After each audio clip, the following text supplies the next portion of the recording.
बिस्मिल्लाहिर्रहमानिर्रहीम। अस्सलाम वालेकुम स्टूडेंट्स, मैं हूं खालिद महमूद और आप देख रहे हैं मेरा YouTube channel educational hub. Math national book foundation class 9th exercise 7.1 question 5। A point -4 -1 B 0 -2 C 6 1 और D 2 2 are the vertices of parallelogram. Show करना है कि ये चारों पॉइंट्स जो हैं वो पैरेललोग्राम फॉर्म करते हैं। पैरेललोग्राम के लिए हमें क्या काम करना पड़ेगा? We need to show that length of opposite sides are equal and no angle is 90 degree. हमें ये शो करना पड़ेगा कि अपोजिट साइड की जो लेंथ है वो बराबर है और कोई एंगल यहाँ पे 90 डिग्री नहीं है। Diagonals are not equal in length, diagonals जो है वो लेंथ में इक्वल नहीं है और slopes of opposite side must be same. तो अगर हमने शो करना है कि अपोजिट साइड पैरेलल हैं तो हमें उनकी स्लोप्स निकालनी पड़ेंगी। अगर अपोजिट साइड की स्लोप्स जो है वो सेम निकल आती हैं तो इसका मतलब ये है कि जो साइड्स हैं वो पैरेलल हैं।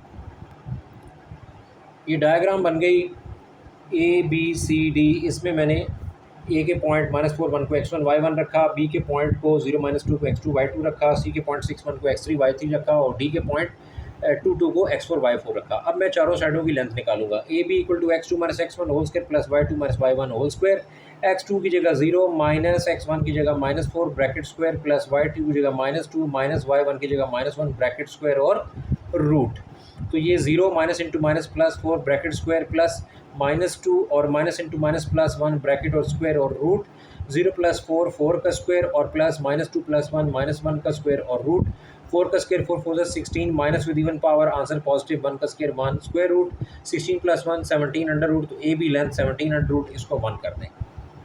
फिर मेरे पास बी सी आ जाएगा x3 - x2 whole square plus y3 - y2 whole square.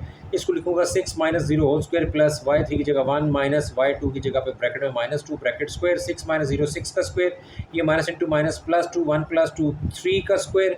6 का स्क्वायर 36 और 3 का स्क्वायर 9। 36 और 9 ऐड होंगे 45। ये बी सी की वैल्यू है, इसको 2 कर दें। फिर सी डी फाइंड करें। x4 - x3 whole square plus y4 - y3 whole square under the root. ये आ जाएगा x4 की जगह 2 माइनस x3 की जगह 6 ब्रैकेट स्क्वायर प्लस y4 की जगह 2 माइनस y3 की जगह 1 ब्रैकेट और स्क्वायर और रूट। इसके बाद -6 और +2 -4 का स्क्वायर और 2 - 1 1 का स्क्वायर। तो ये वैल्यू मेरे पास आ जाएगी एक -4 का स्क्वायर और एक साथ 1 का स्क्वायर और root. Minus with even power answer positive. 4 का स्क्वायर 16 + 1 17 अंडर रूट, इसको 3 कर दें। फिर ए डी आ जाएगा x4 - x1 whole square plus y4 - y1 whole square under the root. इस ए डी को लिख देंगे 2 माइनस x1 की जगह -4 bracket square plus y4 minus y1 की जगह -1 ब्रैकेट और स्क्वायर और रूट। और ये मेरे पास वैल्यू बन जाएगी जी आपके ए डी की 2 minus into minus plus 4 bracket square और 2 minus into minus plus 1 bracket square. 2 + 4 6 का स्क्वायर, 2 + 1 3 का स्क्वायर, 6 का स्क्वायर 36, 3 का स्क्वायर 9 ऐड होके 45 अंडर रूट। ये ए डी की वैल्यू आ गई, इसको 4 कर दें। अब from 1 and 3 we know that we have AB equal to CD length, opposite sides are equal. फिर from 2 and 4 we have BC equals to AD, opposite sides are equal. अब हम डायगोनल फाइंड करेंगे।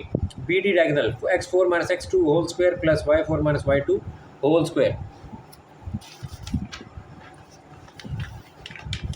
इसके बाद मैं इनकी वैल्यू यूज़ कर रहा हूँ। x4 की जगह 2 माइनस x2 की जगह 0 स्क्वायर प्लस y4 की जगह 2 माइनस y2 की जगह ब्रैकेट में -2 ब्रैकेट स्क्वायर और रूट। 2 - 0 2 का square, 2 minus into minus plus 2 2 + 2 square, 2 + 2 4 का स्क्वायर, इधर 2 का स्क्वायर 4 4 का स्क्वायर 16 + 4 20 अंडर रूट, इसको 5 कर दें। ए सी इक्वल्स टू x3 - x1 यानी ए सी अपोजिट कॉर्नर्स को फिर मिला दिया और ये दूसरा डायगोनल आ गया। x3 - x1 whole square plus y3 - y1 whole square. ये 6 माइनस x1 की जगह -4 ब्रैकेट स्क्वायर प्लस y3 की जगह 1 माइनस y1 की जगह -1 ब्रैकेट और स्क्वायर। ये 6 माइनस इंटू माइनस प्लस 4 उसका square, 1 minus into minus plus 1 उसका स्क्वायर। 6 + 4 10 का स्क्वायर, 1 + 1 2 का स्क्वायर, 10 का स्क्वायर 10 10s are 100 2 का square 4 100 + 4 104 under root. A C की वैल्यू आ जाएगी, इसको आप 6 कर दें। From 5 and 6 A C length is not equal to B D, तो हम कहेंगे कि डायगोनल्स जो हैं वो लेंथ में इक्वल नहीं हैं। इसके बाद हमने जो काम करना है वो हमने शो करना है कि इनमें से एक ट्रायंगल जो है वो कोई चूज़ करनी है और देखना है कि उसमें 90 डिग्री एंगल नहीं होना चाहिए। तो ट्रायंगल बी सी डी को चूज़ करते हैं और एंगल सी अगर 90 डिग्री नहीं है या एंगल सी अगर शो करना है कि ये 90 डिग्री है तो पाइथागोरस थ्योरम के मुताबिक बी डी साइड जो लेंथी है सबसे बड़ी है उसका स्क्वायर प्लस बी सी का स्क्वायर प्लस सी डी का स्क्वायर। ये 20 अंडर रूट का स्क्वायर और ये 45 का स्क्वायर और ये 17 का स्क्वायर, यानी डायगोनल आपने कोई चूज़ करना है, वो डायगोनल जो है वो आपका हाइपोटेन्यूज कंसिडर हो सकता है। अब आप इसको लिखेंगे 20, square root cancel, square root cancel, square root cancel, 45 + 17 62, 20 is not equal to 62, तो यहाँ पे एंगल सी जो है वो फिर 90 डिग्री नहीं होगा। इसी तरह से बाकी 3 एंगल्स जो हैं वो भी इक्वल टू 90 डिग्री नहीं है। ऑपोजिट साइड्स फिगर की इक्वल हो सकती हैं लेंथ में, एक ही केस में अगर हम ये शो करें कि वो पैरेलल हैं, और पैरेलल शो करने के लिए हमें उनकी स्लोप्स को बराबर करना पड़ेगा। तो स्लोप ऑफ ए बी जो है वो है y2 - y1 और x2 - x1। इसी तरह स्लोप ऑफ डी सी है y3 - y4 और x3 - x4। y2 की जगह वैल्यू -2 माइनस y1 की जगह -1 डिवाइड बाई x2 की जगह 0 माइनस x1 की जगह -4 इक्वल टू y3 की जगह 1 माइनस y4 की वैल्यू 2, x3 की वैल्यू 6 माइनस x4 की वैल्यू 2। तो ये -2 + 1 ओवर 0 + 4, और ये -2 + 1 -1, और नीचे 6 - 2 4। तो मैं इसको लिख सकता हूँ, यहाँ पे मैं लिख सकता हूँ -2 + 1, तो ये मेरे पास बन जाएगा -1, और 0 + 4 मेरे पास बन जाएगा 4, और इधर -1/4 लेफ्ट पे भी राइट पे भी, तो ए बी की स्लोप जो है वो डी सी की स्लोप के इक्वल है। फिर इसी तरह से मैं कह सकता हूँ अगर ये स्लोपें इक्वल हैं तो ए बी जो है वो डी सी के पैरेलल है। फिर मैंने बी सी की स्लोप और ए डी की स्लोप फाइंड करनी है।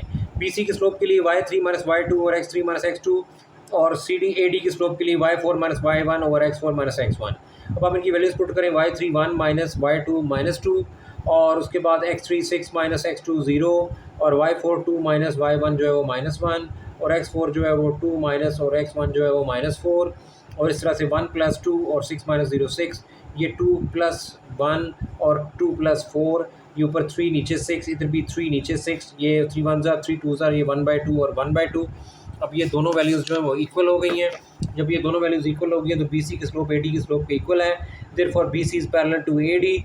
और उसके बाद आप मज़ीद क्या कर सकते हैं जी, अब ये अपोजिट साइड्स जो हैं वो लेंथ में इक्वल भी हैं और पैरेलल भी हैं, और डायगोनल्स जो है वो लेंथ में इक्वल नहीं है, और कोई एंगल 90 डिग्री नहीं है।